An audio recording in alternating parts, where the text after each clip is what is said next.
This video is part of a series of videos that guide you through the steps to prepare and paint your pool with LUXAPOOL epoxy pool paint.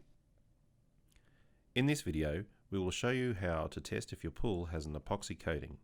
This is the first step in preparing to repaint your pool that has been previously painted with an epoxy pool paint. Empty your pool and allow to dry. Dampen a rag with acetone and then rub the dry surface for about 30 seconds. As soon as you remove the rag, rub your finger or fingernail over the area. This pool has an epoxy coating and is not affected by this test. If the surface is sticky or tacky, like the back of a post-it note, or a thread of paint is lifted off the surface as you run your fingernail over it, it is not an epoxy and may be a chlorinated rubber coating. Contact Colourmake Industries before proceeding any further.